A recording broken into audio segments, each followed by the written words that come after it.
Sa nakaraang video, kaka 1-year-old lang ng ating bida na si Prince Errol. Finally, na-meet na din niya ang kanyang ama na hari ng Ernsea. Ipinakilala din ang Reyna, mga anak nito, pati na ang ibang parte ng royal family. Nagpakitang gilas naman ang prinsipe sa kanyang ama at naglakad for the very first time. Natuwa naman dahil dun ang kanyang nanay na si Lady Livana at nani nito na si China. Pero nagtapos tayo ng ipakitang parang nadulas ito nung kumapit siya sa tablecloth kaya naman nahulog at nabasag ang mga nakapatong dito. Nashock naman ang nanay at sinigaw ang pangalan ng bida. Pati ang hari ay nagulat. Pero ni-reveal na parte pala ito ng plano ng bida all along. Kapag nagulat niya daw ang lahat dahil ipapakita niyang nakakapaglakad na agad ang 1-year-old na prinsipe, hindi nila mapapansin ang operation nito. Planado nitong lumapit sa lamesa at hilahin ang cloth na kunwari ay nadulas siya. Sabi ng bida, umayon ang lahat sa kanyang plano. Napaisip naman ito na dapat sigurong umiyak pa siya ng mas mahaba dahil baby pa siya. Best Actor. Binuhat naman siya agad ng hari at tinignan kung saan ito tinamaan. Napansin nitong natapunan ng wine ang anak, mukhang hindi naman daw ito nasakatan. Pero sabi ng nanay niya na kailangang palitan ang damit nito. Lumapit naman si China para kunin sana ang prinsipe, pero sinabi ng hari na okay lang daw, at siya na. Nagulat naman ito dahil pagtanggal niya ng outer garment nito, tila sira at luma ang suot niyang panloob. Imposible daw yun sabi ni China, dahil nang binihisan niya ang prinsipe kaninang umaga ay okay daw ito. Hindi naman may pinta ang mukha ng hari. At syempre, nagmaretesa na naman ang mga bisita. Nagbulungan na nakakahiya daw tignan ang undergarment nito.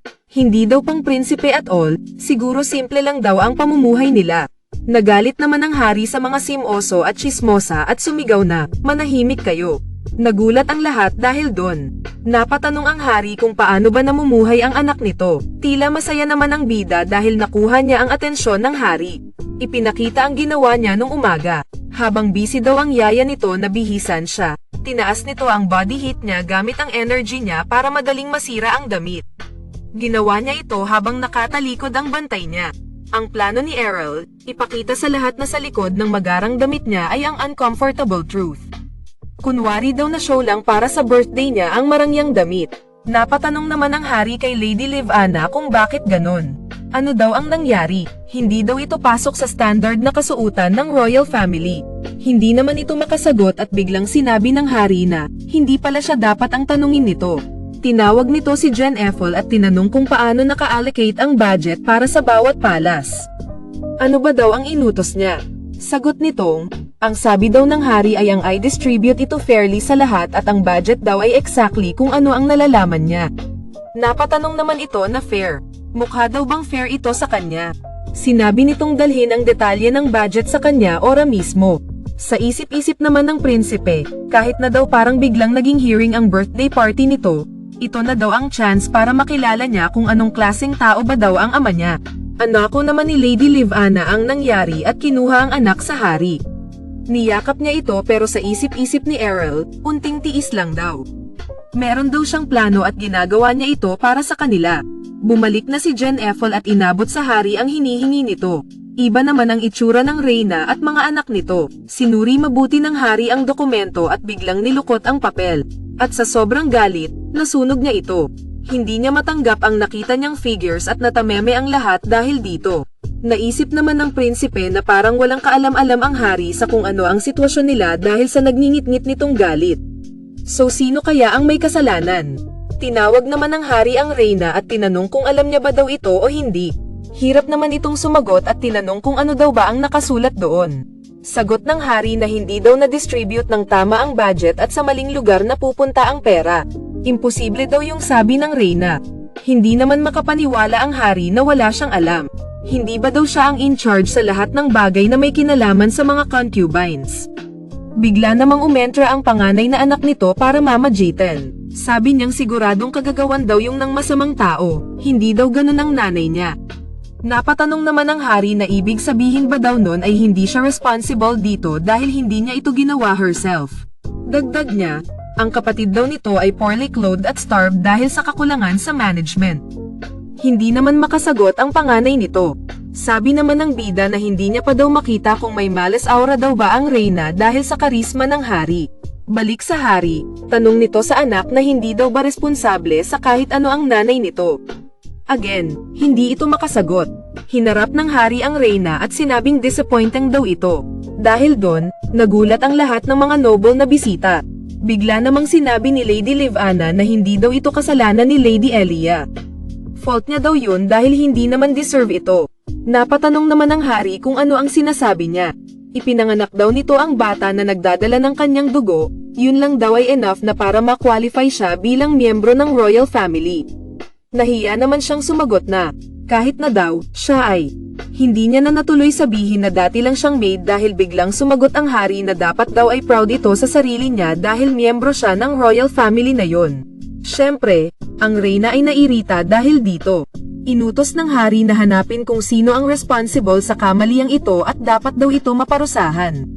Sana daw ay hindi na ito mangyari ulit. Yumuko naman ang reyna at sinabi na sisiguraduhin niya daw na hindi na maabala ang hari dahil dito. Kapag nangyari daw ulit yun, sabi ng hari, ang reyna daw ang mananagot. Sabi ng reyna na, hahanapin niya daw ang taong responsible sa nangyari at paparusahan ito ng matindi.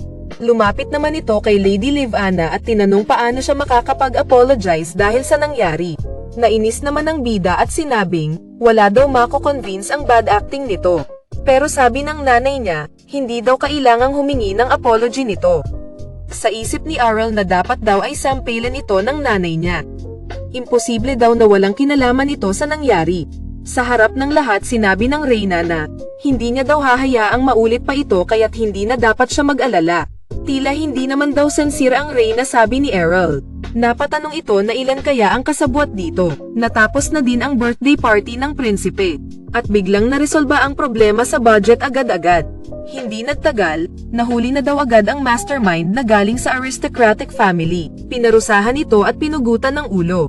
Makikita namang napagchismisan ng mga maid ang nangyari. Sanabi ng isa na nag-confess daw ang ringleader matapos ang investigasyon. Napatanong sila kung saan daw kaya ginastos ang ganun kalaking halaga. Siyempre nakiki-eavesdrop pa din ang bida. Masyado daw naging tahimik ang issue matapos ang execution. Naisip nitong inexpect niya na hindi madaling kalaban ang reyna. Maghintay lang daw siya na lumaki ito at siguradong pupulbusin niya siya. Pero bago ang lahat, umiyak ito para ipaalam kay China na gutom na siya. Kaya naman nag-prepare na ito ng food para sa prinsipe at sinubuan ito. Sa ngayon daw, kakain at maglalaro muna siya na parang baby at mag-focus muna sa kanyang growth. Masaya namang daw na yun lang ang ginagawa niya. Habilin naman ni China na after kumain, nap time na daw nito. Pero hindi makatulog ang prinsipe dahil sa ingay, at nang sinilip niya ito, si China pala ito na naghihilik. May bigla namang carriage na dumating at napasilip ang prinsipe sa bintana at na-curious kung sa nanay niya ba daw yun. Bakit daw may escort na mga soldiers? Habang nakalutang, naramdaman nitong may paparating at 3 daw sila. Isa daw doon ay malamang nanay niya, may isa pa daw matanda and yung huli parang anggan lang ng paa.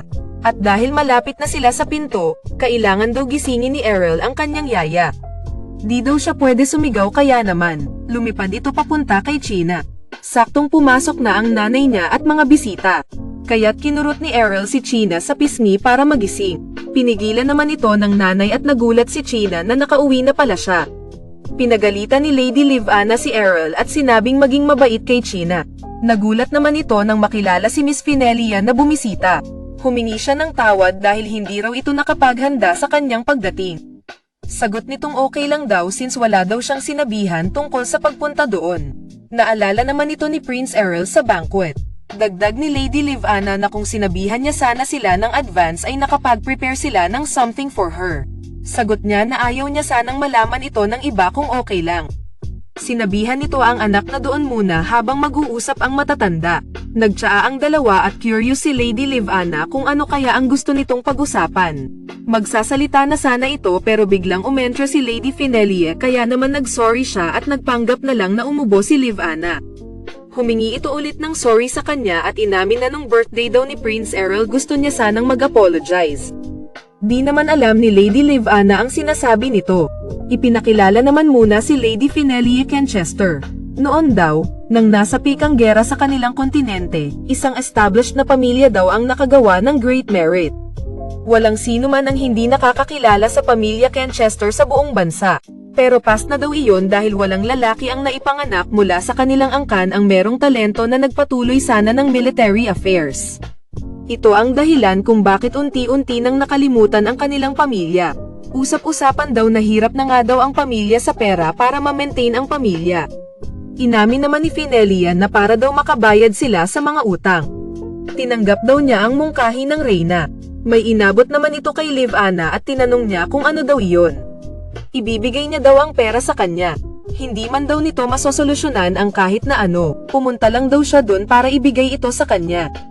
Nagulat naman si Lady Liv-Anna. Sinabi ni Finelia na hindi niya hinihingi na mapatawad siya nito pero kung pwede daw ay sa kanya na lang siya magalit. Bigla naman siyang sumilip sa anak niya na nasa kabilang kwarto. Naintindihan naman ni Liv-Anna ano ang ibig nitong sabihin. Gusto niyang maprotektahan ang anak nito sa hidwaan sa loob ng kaharian. Kaya naman, sumagot siya na okay na daw yun. Hindi niya raw ito matatanggap dahil hindi naman daw masama ang iniisip niya dito. Pero sagot niya, hindi niya daw kailangang maawa sa kanila. Sagot ni Lady Liv-Anna na ayaw niya na magkaroon sila ng hidwaan at sama ng loob sa isa't isa. Isipin niya na lang daw na token of intimacy sa pagitan nila ito. Parang regalo niya na lang daw ito sa kanya.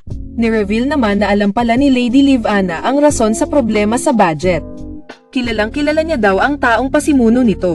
Napasagot naman si Finelia na tama, dahil si Lady Liv-Anna ay dating attendant ni Queen Elia.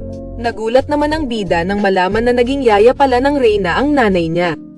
Kaya pala tila hindi okay ang nanay niya at ang Reyna. Nagmaktol naman ito at napansin ni China na parang hindi ito komportable. So ngumiti na lang ito para ipaalam sa kanya na okay lang siya. Hindi naman makapaniwala si China sa nakakagulat na mood swings daw ng bata. Iniwan niya na ito at pinuntahan si Princess Kania. So nag-concentrate na si Errol at sinabing habang kinokontrol daw nito ang chi, kaya niyang marinig lahat ng usapan doon. Kaya pala, narinig niya about sa Reyna. Narinig niya ang sinabi ng ina na wala na siyang magawa kundi tanggapin ang panghahamak nito. Pero hindi na daw ngayon, lalo na at nandyan na si Errol. Kahit na daw Reyna pa siya, hindi niya hahayaang gawin nito kung ano lang naisip nitong gawin. At samantala dito na muna nagtatapos ang ating kwento. Kung nagustuhan mo pa like, follow, subscribe na lang po ang ating video. Salamat po.